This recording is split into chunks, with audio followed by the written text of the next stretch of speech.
is 1 hour, so we're going to be very precise, and we're going to be efficient, and we're going to get this done. Chris is working on getting us loaded so that this is recorded and will be put onto our YouTube page for anybody else that could not attend, that can come back to see maybe if they had the same questions or whatever, they can be answered.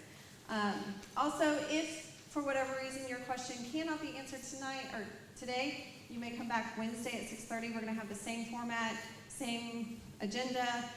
So hopefully all questions can be answered and reviewed and discussed. So Pastor, you want to go open us in prayer?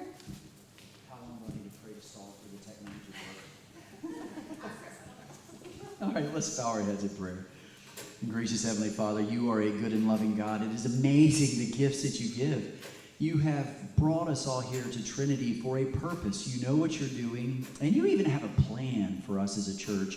And we are absolutely blown away by how much you've already done through the many years of faithfulness, and knowing that you are not done yet, and that you have more, and that you have a certain agenda for us to reach the community and beyond. So now I do pray that you would bless this town hall, that you would give people the freedom to ask questions that are on their mind, that you would inspire us to answer them, to listen, to learn, and to all be excited about where you are taking us in the future. And we ask all this in Jesus' name. Amen.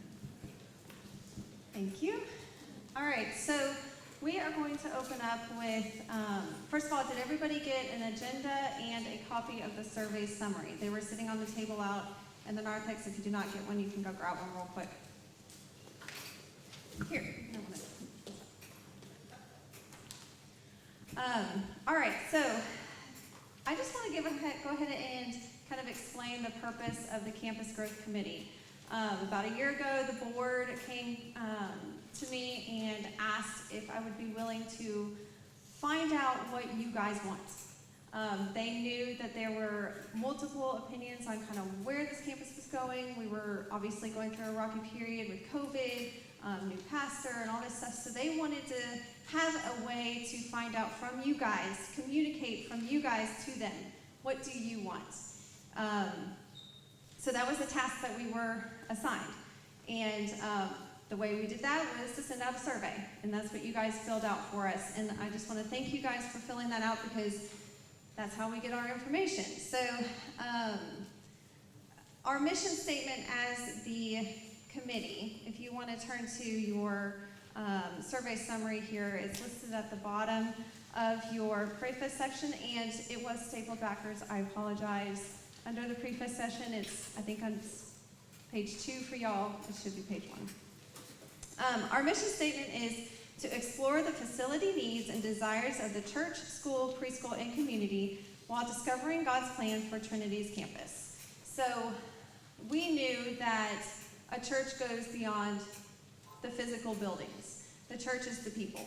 And while we all would love to expand the actual physical buildings, we, through this survey, have realized that there's so much more that needs to be done. So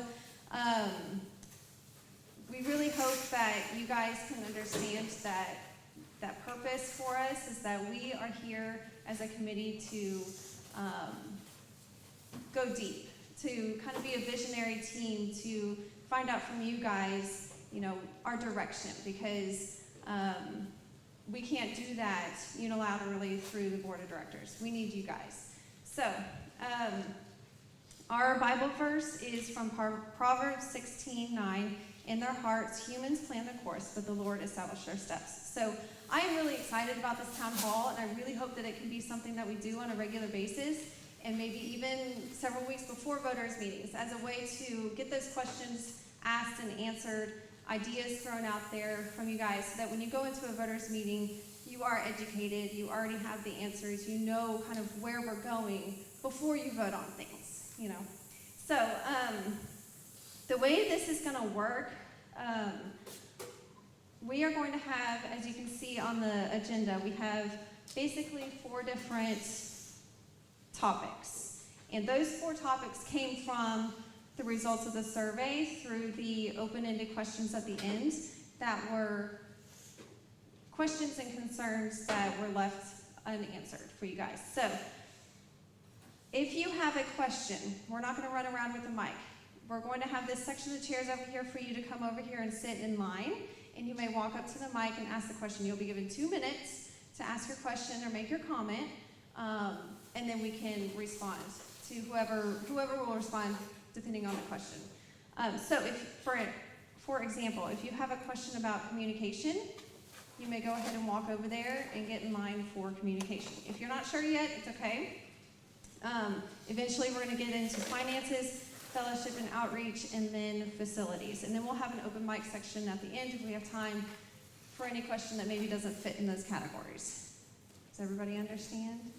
Got any questions there? All right, so real quick, I just kind of wanted to open up the survey summary and go over some highlights. I'm not going to walk through every detail of it because as a committee we've already kind of dissected everything, and you can go online to the website and get a password from Lisa Miller, and she will allow you to have access to the full results if you want to see the full results. The things I want to highlight is under the results section, the top 4 programs in order that were rated as very important. Number 1 was the growth of junior and senior high youth programs. So overall, that was rated very high, and how we do that. Kinsey, if you want to go ahead and talk about YMAT real quick.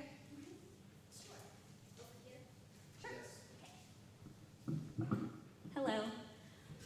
So we have our youth ministry action team that we have recently started. Is a group of people who are basically helping me with planning our junior high and senior high events, fellowship opportunities, Bible studies. We have a summer Sunday school that Miss Amanda Bidding is going to be leading, so that's something that's going to be new for our junior and senior high kids and teens. And basically it's just a group of people who are really dedicated. They see a need in our congregation. We have some awesome young people, so they see a need for specific ministry to them, and they are helping to plan it and carry it out so that we can best serve our young people.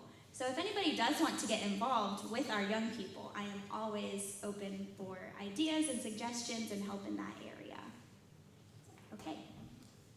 Thank you, Kinsey. As someone that is very active with the youth group, it is so rewarding and it's so exciting to see how many youth we do have in this church, and they are the future. So we really, I think the survey obviously says that we need to grow that, and there is so much growth already, and I'm super excited about that. All right, so number 2 was space for adults' Bible studies and meetings. Number 3 was care for small children, a place for them to gather and play. And then also the cradle to grave concept, which was a concept when several years ago when they were conceptually designing this place.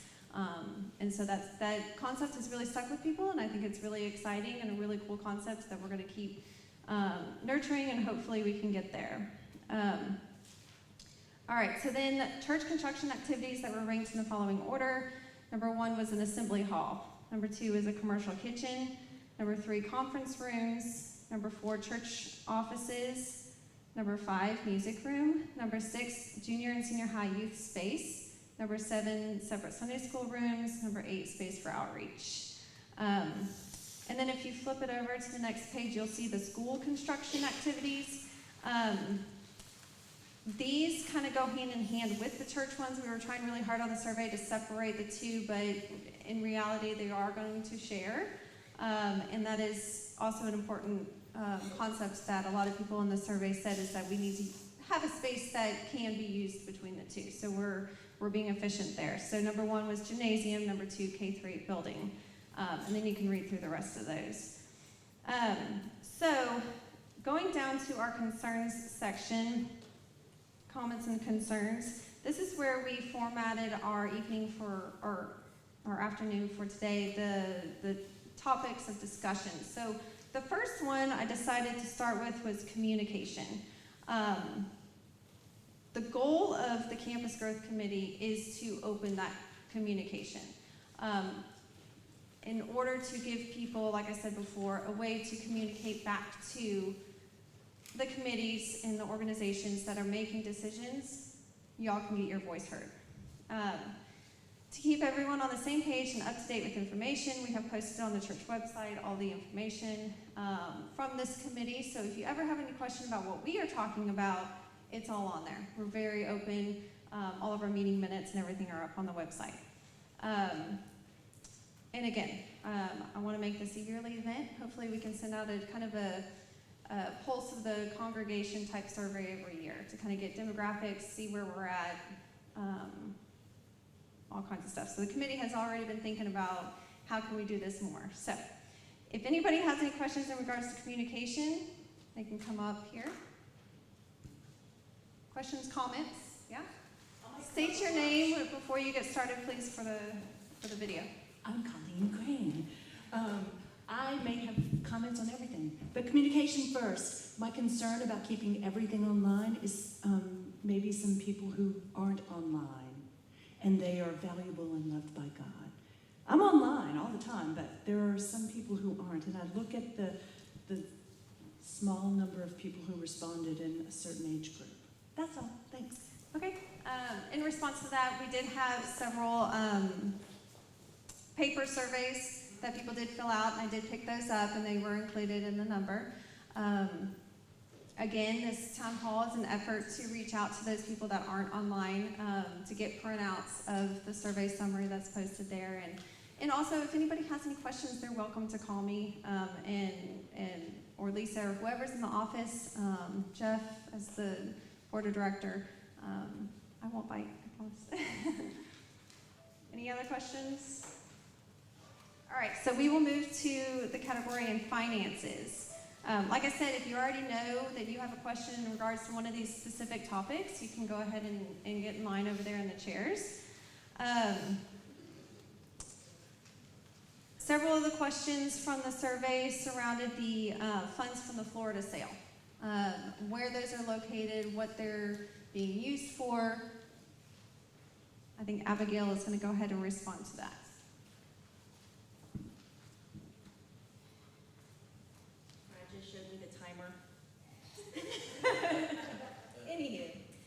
Good morning, y'all. So, if you had an opportunity to see the reports that went out on Friday for our upcoming voters meeting, I put a pretty specific portion in one of my reports in order to explain where those funds are. The funds from Florida Boulevard are safe, happy, and well, so if anyone was concerned about that, don't be. We actually, initially, when the property was sold, we put them in an interest-bearing account with Red River until further notice from the congregation as far as what we were going to do with it. About a year and a half into that, we decided this is not a good use of that money because we're not getting any interest on it, really. And so just very recently, we moved $1,100,000 to the church extension fund. And we're actually getting anywhere between 1.5 to 2.5% on those notes. The 2.5% is 3-year interest, like 3-year note, no, 5-year note. 1.5% is 1-year note. So there's a few benefits that we did that. The funds can be withdrawn at any time without a penalty. So if we decide at any point within the next 3 to 5 years or longer than that we want access to that money, CEF will release it back to us with no penalty.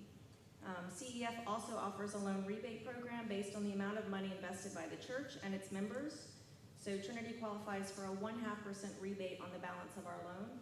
Our loan is about $2.3 million right now, so each year that's approximately $11,500 that we're going to get back simply from investing that money with CEF right now. And really importantly, the funds will be used by CEF to invest in other churches. And that's important. Someone did that for us. That's what I have. Thank you. So I hope that answers questions in regards to that money and where that is located. All right, so some other questions on the survey in regards to the ability to pay or fund for a building project. To be completely honest, we don't know yet. We are not a committee that can make that decision because we were not tasked with that job. So we are going to have to wait on that. We were kind of tasked to find out from you guys, what do you want? We were not tasked for figure out a building. We were tasked, what do y'all want? And I think that we sincerely came up with, not only do we need a building, but we have a lot of work to do as a congregation. And so there's moving parts there, and so we're not quite ready to answer how would we pay for a building project. So that's pretty much that. Jeff, do you have anything to answer that? Just elaborate. Yes, we've had a lot of discussions at the board about, where do we go from here? I mean, we wanted to get through these town halls and kind of get any feedback on the survey, but if you're familiar with the concept of divergent thinking, convergent thinking, does that make sense, or does that sound like something you've heard before? Right, so we're very, very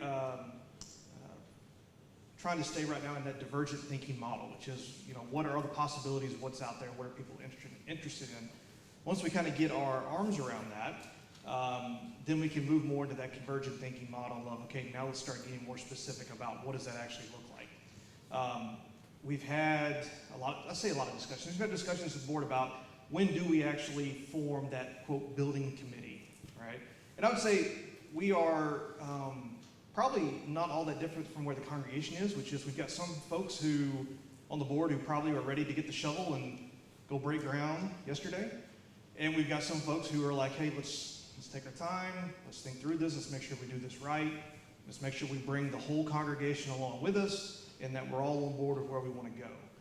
So we're, and then got all different avenues in between. So we're still in discussions around that. We're certainly willing to hear from folks, any thoughts that you have or any opinions you have about where you are sort of in that journey of, we want to go, or we want to, let's make sure that we really got our hands around what we're doing. But we're trying to make sure whatever we go do, that we are doing what is, that we're bringing this whole congregation along with us, and that we're united in that. We've got a good thing going here now that we've got our pastor is here now. We're seeing attendance pick up again, which is fantastic. But we want to make sure that once we're ready to move, we're all moving together, and we're all moving in the same direction.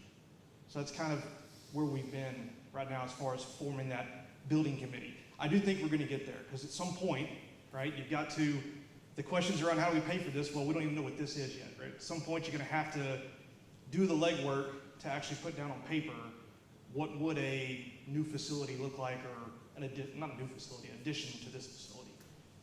And then what does that cost look like, right? At some point, you got to get there. Questions? You have a question, I know you do. I can see it on your face. I have millions of questions. I don't really want to go up there. And So I think the main thing is we need to be able to get you on a mic, because I think I can be loud enough, if that's okay. well, I don't know if that'll pipe through to the, but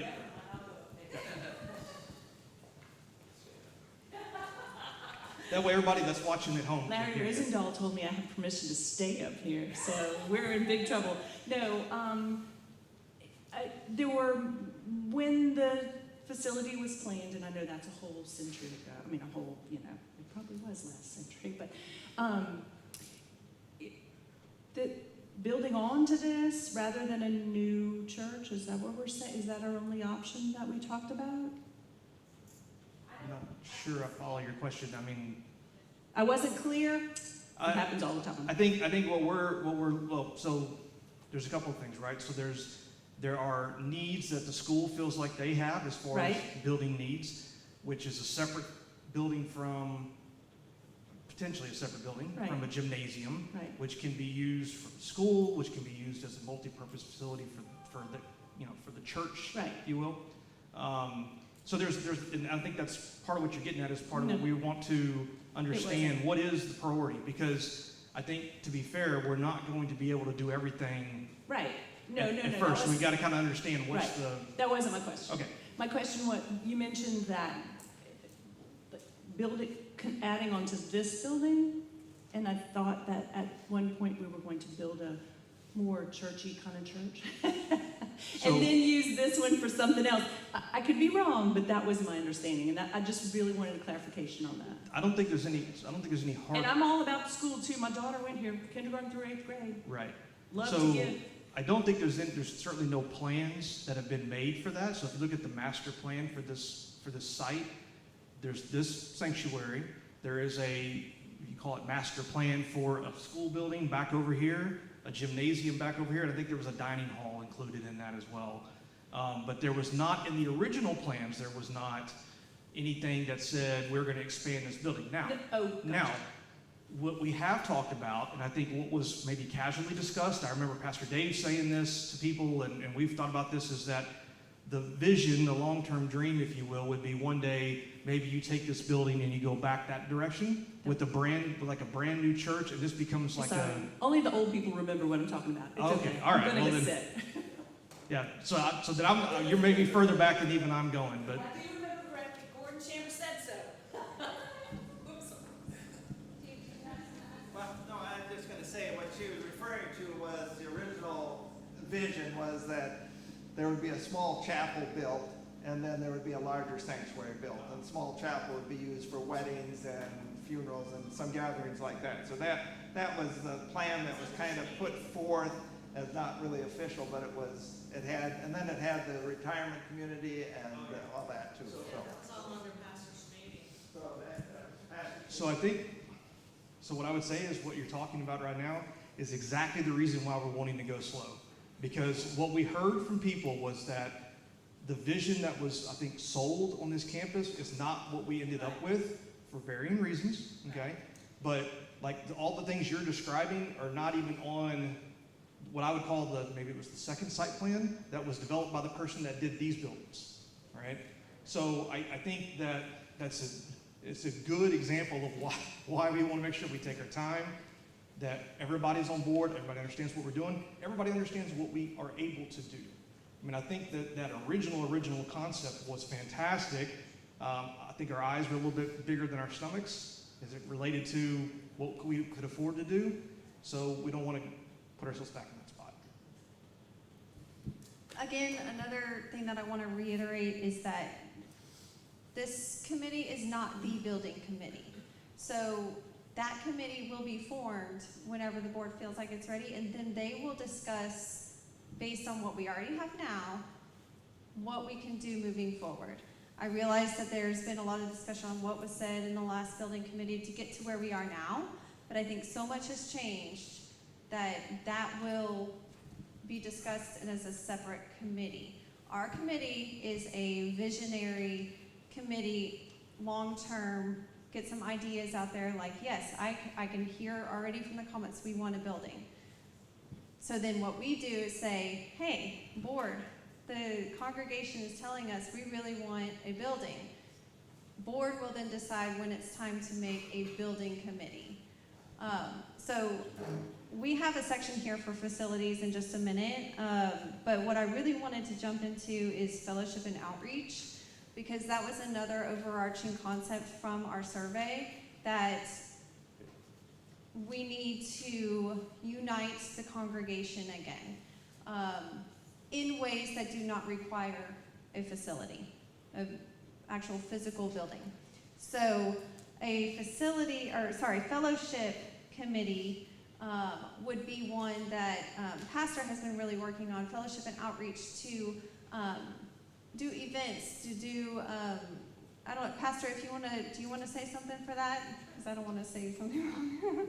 Because he's working really hard on that branch, and I think it's really exciting to give you guys more of an opportunity to be involved. And that's what we really want, is to get everybody a voice in the room. You do know you're going to be out of time when you I just said never give a pastor a mic outside of a worship service. It's always risky. No, this is one of the things that I think is so amazing is how God actually moves among the people, and how the Spirit does get things happening in a lot of different orders and things like that. So when I first got here, of course, I was clueless, which you could make the argument I'm still pretty clueless. But I didn't understand Trinity and really wanted to get involved in Trinity. And so as we started moving, it was very obvious that there was a hunger among a certain section of people for outreach. And there was a hunger among a certain section of people for having fellowship beyond just showing up on a Sunday morning. Well, then we started doing the survey. And there was all these other different avenues where God was moving, and before you knew it, Jessica's like, man, we need these teams happening. And meanwhile, there was already other people saying, I'm ready to lead these teams. And so there was just this groundswell of activity where you knew the Spirit's moving. God is really bringing us back together as a congregation. And he's bringing us together in terms of fellowship, wanting to hang out together, to do things together, to be more of the community of Christ together, but not just for ourselves. He's also starting to move us out to thinking bigger and beyond our own four walls, if you will, or 15 walls, however many walls we have. And so that all goes back to where we're seeing this happening. So God has completely raised up the fellowship team and the outreach team. And we're even starting to see him doing more things with these other types of ministry teams about whether it's human care or taking care of different people and people that are sick and things like that, that you see this interest, this activity, and this movement. So all of that's exciting. It's just a question of how do we manage it all, if that's even the right term, or how do we hang on and see where God is going to lead us. So that's the excitement. We have taken the fellowship team and the outreach team to the board. The board has agreed that this is a good move, and they've approved the leadership team for the actual fellowship team, and we're waiting on the outreach team to be materialized. So my encouragement to you is if you're interested in any of these teams, or if God is moving you to something else, as Jessica said, let us know, because we don't know what you're thinking or what God is doing unless you tell us, and we're open to hearing about all that. Does that cover, Jessica? Was that the script that I was supposed to follow? Perfect, to the word. So another thing to go along with that for outreach, Steve and Melody Loop, if you don't know them, they're a couple that's been with this church for a long time. They stepped up and are working on demographics for the community. They're working with Pastor Link, and we've also got it posted online because it's multiple PDF, multiple pages long of demographics for the different zip codes for the area. So that will really help our outreach and know, where we can do different activities, where we can reach out, where we can do these service projects and things like that. So those kind of information, this committee has really been working on really in-depth, detailed information. So I encourage you to go online and read those because it's really interesting. And then one other thing that we're working on, I know Jim Dartes has been working on a men's group, which is also very exciting. Do you want to get up and talk about that? I'll talk just a little bit. Okay. So we've got a men's group, and I'm real excited. I think that as we're planning our growth, I think that we need to have all of us men join together and be the backbone to help the church grow. So the vision is that we would have once a month, we would have men's ministry, and then after we have our ministry, we would do service projects for the preschool, the school, the church, and anything that can be light stuff that can be repaired and not, go unnoticed for a long period of time. The other is we would like to be able to try to have fun night outs. And so I got in contact with LSU. And so this Thursday, I've got a couple of spots remaining. So LSU's actually there's a lot of rules with LSU. So we've got a tour this Thursday at 3 o'clock to 6 o'clock to tour the LSU football operations, which I'm real excited about, to actually go in and see where these guys train and the locker room. And so that's going to be from 3 o'clock to 6 o'clock. And then so this one is actually kind of a double event. And then we later that evening around 6:30, if you can't make it there, at 6:30 we'll be at Ivar's in the patio, so we can drink some beverages and have just some fellowship and decide where we're going to go with this, because I don't want this to just be my vision or Chris's vision, as a whole. And of course, Pastor's been coming up with these very creative names, and so hopefully down the group, right now it's going to be the men's club, but hopefully we'll have a good name that will be, we'll develop a foundation and then have the men's club. So if you can make it Thursday, it's great. Thank you. I know least I've heard from the past, y'all have had a men's group in the past. So little jobs like the taking care of the pond. I know the pond needs a lot of attention, and I think that there's plenty of able-bodied men and young men that can really do some projects like that. And Jim has some great ideas for the campus too, that are projects that don't need to be hired out, but with enough workers here in the congregation could get taken care of. So really exciting things that this committee has really been working towards, and vision type projects and things. So if anybody wants to join our committee, I mean, we're open for lots of ideas. So our last little section, if we're done with questions and comments in that section, we'll move on back to facilities real quick. As you can see, it can kind of get down into a rabbit hole there. And so we really want to kind of keep this like just an overarching concept of facilities, in that the comments and concerns from the survey, one of them was safety of the big house in regards to asbestos, lead paints, and the roof. That is something that, again, probably the board would have to approve, or the voters would have to approve an inspection, because if that's going to be repurposed down the road for expansion for the school and stuff like that, there would have to be something to be looked into. Maximum use of whatever space is used, share as much space between the schools and the church as possible. So again, we're hoping that whenever a building committee is formed, they can come up with a concept that is used or shared between the school and the church, for more bang for your buck, for lack of a better word. Being able to compete with the nearby schools. I don't really know how to address that one other than, we're working towards it. I think that there's proof in that parents are more willing to look at the program and the environment more so than the building. Obviously, the modular buildings are not ideal, but Marina can prove to you guys that her enrollment is growing, and she's very excited about where the school's going despite modular buildings. So I think parents want to see growth and positive environment, and you can see that in the survey also where they commented. Can I comment on that? Sure, go ahead.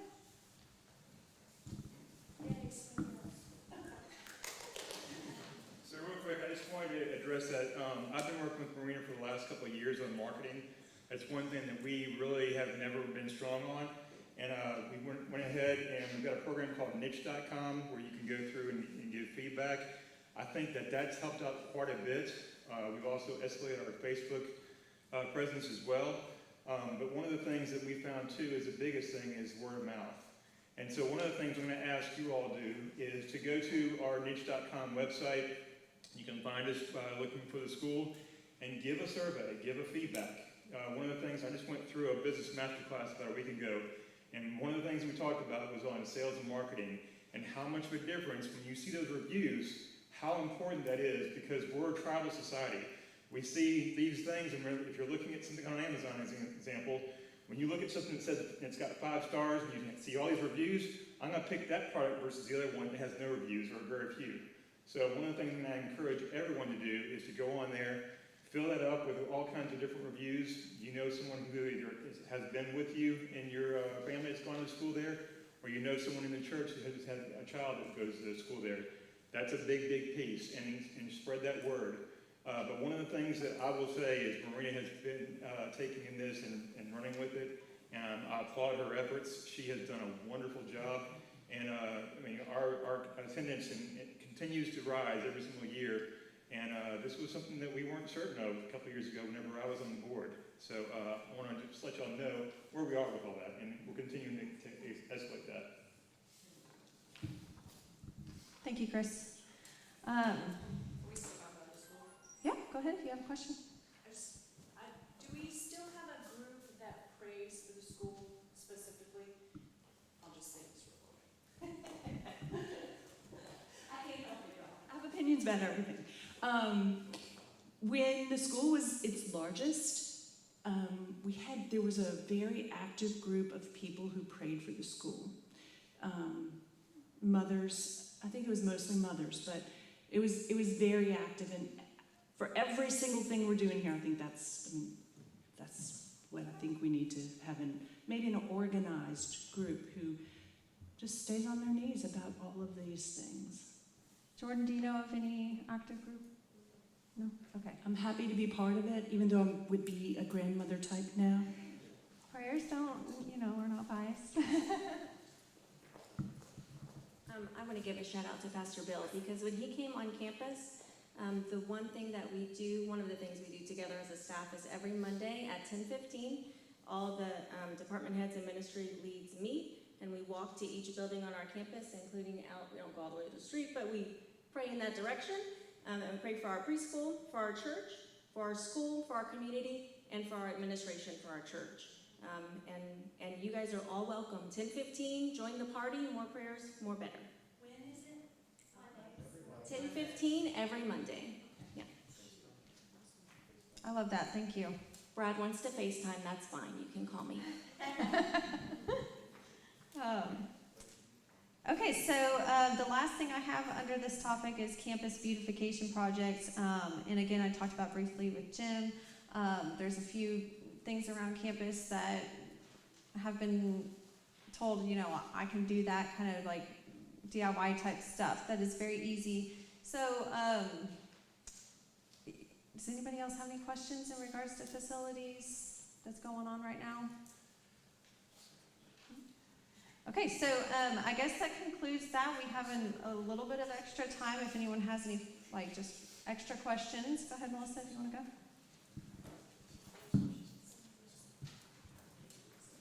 I don't talk much, but I have a couple things just to add. And these may have been discussed prior, but I'm going to throw it out there. One, with the facilities, can we merge together, even in the short term, like a space for youth that also involves a space for scouts? Because it makes it difficult to have meetings when I have to plan out who's using the building or not. I have to keep all this stuff in my house.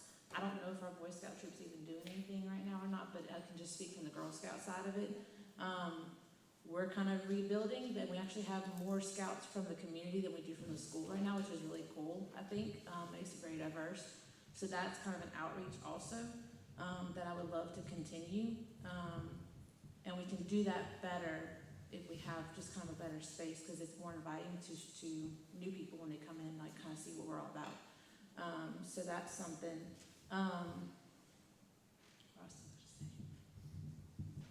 Also with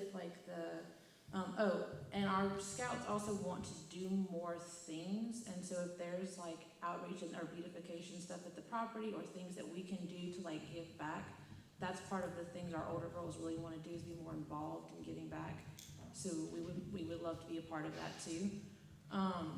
Also along the lines of fellowship and outreach, has there been any discussion, I know some people don't like doing this, but discussion of doing outreach with other churches in Baton Rouge? Because I think, yes, there's different denominations, different things, but you can do more with more people, and sometimes it's okay to collaborate some of those ideas or passions in other ways, and so that could be a thought too, to reach out to other congregations to kind of do that. Thank you, Melissa. So I tried to make a list of what you said.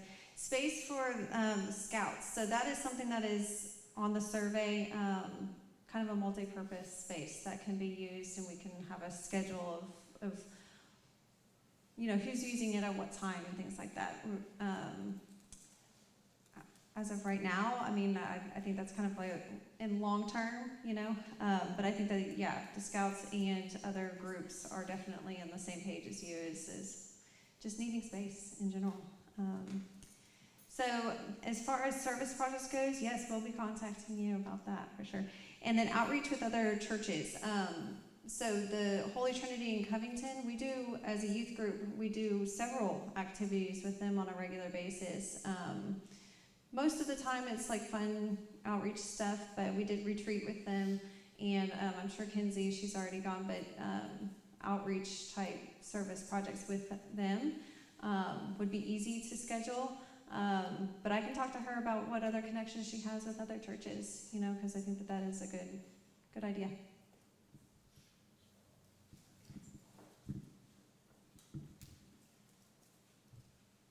this is under communication. It's a history thing, and it's a heart thing. If you've been here a long time, then you have a history. And it has to do with Catherine Schutz that died recently. She was the daughter of the first pastor at Trinity. So I just share that so that you know that. And the other thing, Bill Schaefer, just recently, in the middle of May, is in his late 90s. And Harding Bossier will soon celebrate, I think it's his 102nd birthday. I assure you I will send them cards, but I encourage, that's a thing of communication. And I'm doing this, Martha does, she handles a lot and does that, but just for us in general. And Martha's had a few other things on her plate.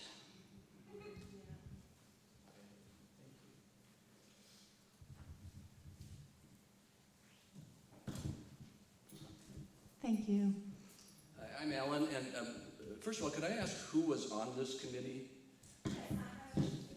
And the reason I want to thank you all for your service. I really appreciate the work. I really enjoyed going through what you put together here. So, and I know that's tough to sift through a lot of that stuff. A lot of you don't know, part of my background is that I master planned a 110-acre subdivision. And so land use is very important to me. And I think that that's one thing that we've got to be very careful of moving forward. And I would like to see us working with some of the best money I ever spent was on a very good landscape architect to take a look at the space that we've got. You know, I've seen a lot of the plans that were developed years ago. They were developed in another century. You know, needs change and whatever, and I think that those are the types of people that can really help us congeal our ideas and moving forward. Another thing, when we're talking about kind of communication and fellowship outreach, one of my big things is meals. I think it's incredibly important in a church that we eat together. We do that every Sunday morning. We come together and we have a meal. But I think that we need to go further than that because I think that that's going to help our communication much more. I was astounded when I stood in the narthex before this meeting and saw how many people were at that contemporary service. People that I don't know, and I wish I did. You know, I see a lot of young people there. At the early service that I go to, you know, I only know the names of about 4 kids. I want to know the name of every kid that comes through here, and I want to have the opportunity to share God's love with that child. And we don't have that many opportunities. I can't do that during the church service, really. I've got to have those opportunities outside of church. And we're a far-flung congregation. I mean, we've got people coming from, you know, different parishes to come here. But if we have those opportunities to come together and share a meal, to share our stories, I got to know more about Pastor over lunch than I ever wanted to know, really. But that was important. That's important for me to have a meal with the people in my congregation. So any opportunities that we can do. Every other Lutheran church that I ever was a member of, every meeting that we had was a meal. It was a dinner. It was a potluck. People brought their stuff together, and we sat down and we had fellowship before that meeting. And let me tell you, meetings go a lot better on a full stomach. So that's what I've got today, and thanks a lot for your work. Thank you. I know food is a huge part of this culture around here. Y'all can make me say something else. Go ahead, we're here. Because I was hoping somebody else would say it. I would love to know those names. I like to write cards too. My heart's broken that nobody's mentioned music. Of all the things I've said, that's really my heart. If again the old people like me, that choir, it not only serving the congregation, but internally brought me through so much in my life. I'm not going to get emotional. We need music, and it wasn't mentioned. We need music. We need to praise God with our voices. Thank you. Thank you. See, this is why I wanted to have these kind of town halls, because Unfortunately, I'm not a music person. I wish I was, but it doesn't cross my mind. So that's why it's so important to have these, to communicate. I love music, but it honestly, it's in our survey, and it was, a place for music, people to rehearse and things like that in the music room. But it is obviously very important to you, and I want people to be able to voice their opinions and tell me what is important to you. So thank you for that. And Colleen, I would add that music is important to the life of the church because it's a gift from God, and it's been part of the worship environment, the worship services since the beginning. In fact, you even go to the Old Testament, music is crucial and critical to it. And I would say along those lines, we're even starting to budget now in terms of wrapping in a music director to bring that together into the fruition. We recognize that we're in a weird place right now where we don't have the funds to hire the director, but we need that. So in fact, 2 days ago I was on the phone with a music director from way back in Kansas City, talking to her about how to use the choir in a smaller space for introits, special music, and various things like that. And so we're constantly thinking about how do we do this. It's just a question of how do we do this right now, but it's not lost on us. And I think from the survey standpoint, music is almost something that's a no. I mean, I don't think anybody would propose slicing out music, whether it's the contemporary or the traditional. I think both the heart of everyone I've ever spoke to is how do we do it better and better and better. So does that help anyway? To a little bit, maybe? If there's a place for me to designate money to music, I know there's a place, they talked about a place to designate money for school, but is there a place to designate beyond your tithe money for music? There used to be. We have received some offerings recently designated for choir funds. Okay, thank you. I just wanted to mention, I'm going to answer your question in 1 second, but prior to that I wanted to mention that you're not the only one in the congregation that feels like that. Based on the survey, church construction activities, the fifth one was music room, so rehearsal space. That was identified as important there, and also identified important on number 6 for school construction.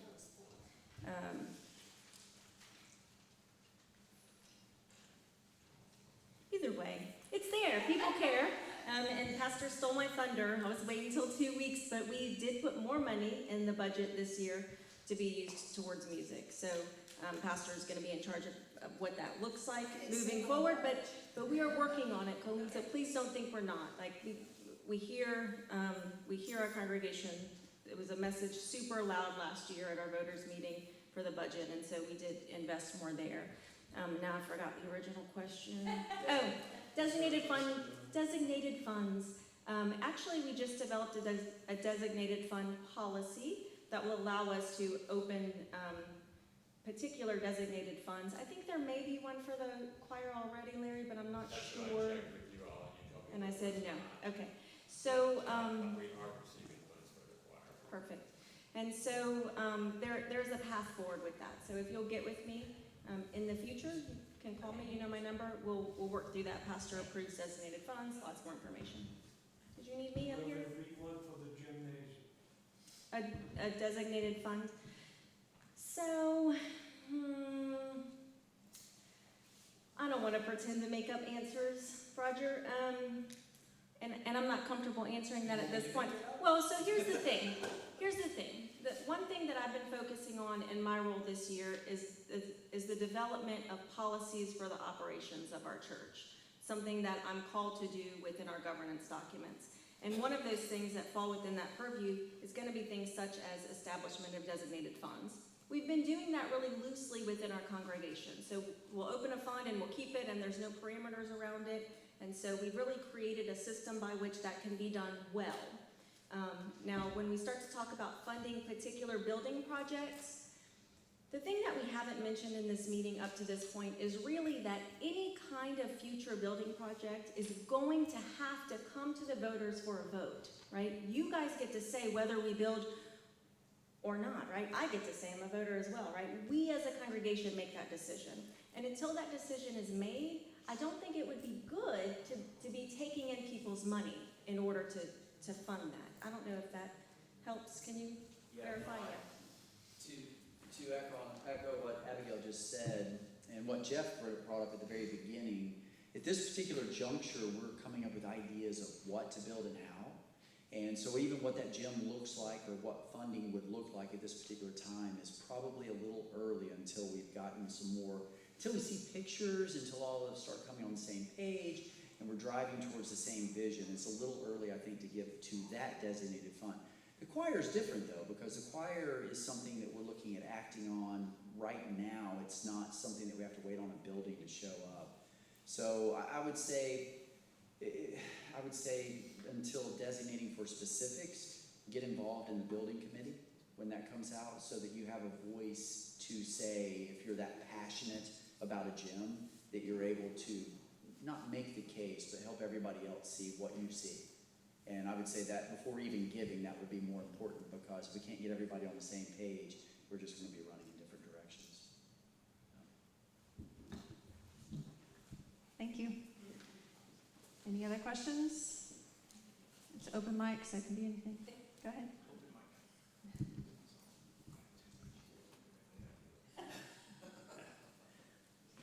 Yeah, excuse me if I break up. I'm going through treatment. I'm Jim Slopauer, head of the trustees. If you ever think of a project or see something that needs to be fixed, just send me a text at trustees@plc.org. It's the same name as everybody else, just put trustee in front, and I'll answer your questions. I have some ideas of things we need to get done, but I just gotta get things set up. But if you have an idea, say, hey, I would like to make a new flower garden or do anything, let me know. Like the Girl Scouts, I'll work with you, please. One of the things is our courtyard with our names out there on the bricks, that needs to be cleaned up all the time. Every time it rains, the sand moves and there's weeds out there and stuff. So there's a lot of projects, but you gotta let me know so I can go and look at it and try to get you something to do, but we can find something for you. Thank you.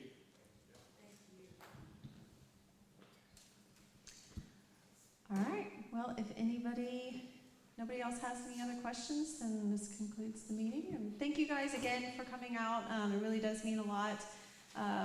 We did good, right at less than an hour. Again, if you do think of something, we'll have another one of these on Wednesday night. So feel free to come again. Thank you guys.